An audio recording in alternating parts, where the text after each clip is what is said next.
જો સરકારનો હાથો બન્યા તો આ ચૂંટણી પછી તમે જુઓ ને અમે તો પ્રજાને હેરાન કરવાનું કાર્ય ક્યારે કોઈ દિવસ જો પોલીસ તંત્રએ કર્યું તો એની સામે કોંગ્રેસના આગેવાનો છાતી ઠોકીને એમની સામે લડવા માટે તૈયાર. તમે કોંગ્રેસના આગેવાનોને દબાવવાનો પ્રયત્ન કરો એ ક્યારે આ બનાસકાંઠાની માવ થરાદની ધરતી કોઈ દાડો સ્વીકારે નહીં. અને એના માટે કરીને કહું છું કે આ વખતે ભાજપને એવો તમાચો મારો કે અમને 2027 ની અંદર બીક આવી જોઈએ. બીક આવી જોઈએ અહીંયા કે પ્રજાના કામ નહીં કરો, જો ખેડૂતોને હેરાન કરશું, પરેશાન કરશું તો વાવ થરાદની પ્રજા એક ટક્કુ કરવાની નથી. આવી બીક અહીંયા આવી જોઈએ. આખો વિડીયો જોતા પહેલા હજુ પણ અમારી ચેનલને સબસ્ક્રાઇબ નથી કરી તો YouTube પર સબસ્ક્રાઇબ કરો અને Facebook અને Instagram પર ફોલો કરો.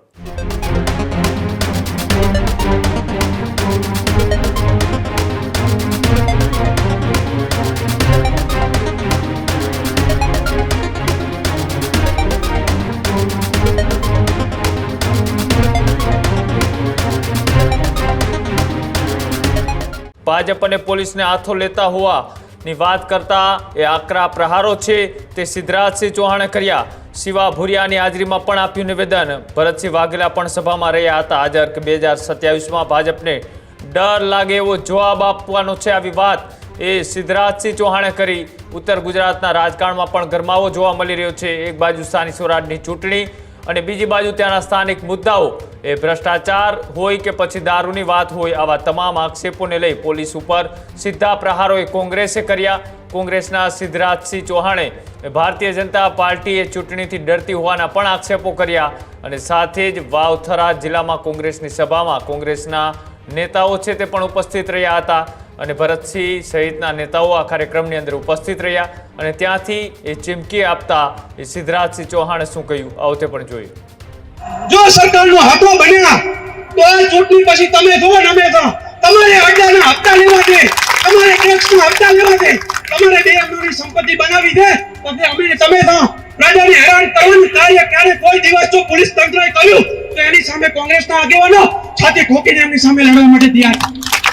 તમે જિગ્નેશ મેવાણીને દબાવી શકવાનો પ્રયત્ન કરો, તમે કોંગ્રેસના આગેવાનોને દબાવવાનો પ્રયત્ન કરો એ ક્યારે આ બનાસકાંઠાની માવ થરાદની ધરતી કોઈ દાડો સ્વીકારે નહીં. આ વાવ અને થરાદની ધરતીની અંદર તો પ્રેમ, ભાઈચારો, સમાન તો એકબીજાની માટે ભાવના એ પસંદ કરે છે. કોઈ ધણીધર ભગવાન બેઠા છે, કોઈ ગેળાવાળા હનુમાન દાદા બેઠો છે અને અંબાજી માં એ આ બનાસકાંઠાની રક્ષા કરે છે. ત્યારે ભાઈચારો, પ્રેમની ભાવના એ આપણા બનાસકાંઠા અને વાવ થરાદની જનતાનો છે કે કોઈ દિવસ આપણે હોય ખૂબ દાડો કોઈ ખોટું કર્યું હોય ને, કોઈ એવો મોટો બનાવ બની જાય ને તો કે એમ કે એના ઘરનું પાણી ના પીવાય.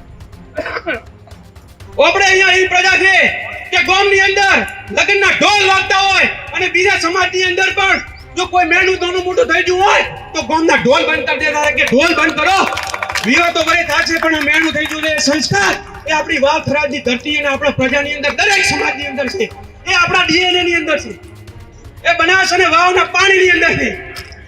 અને એના માટે કરીને કહું છું કે આ વખતે ભાજપને એવો તમાચો મારો કે અમને 2027 ની અંદર બીક આવી જોઈએ.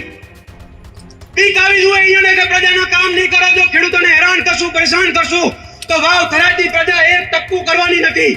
આવી બીક અહીંયા આવી જોઈએ.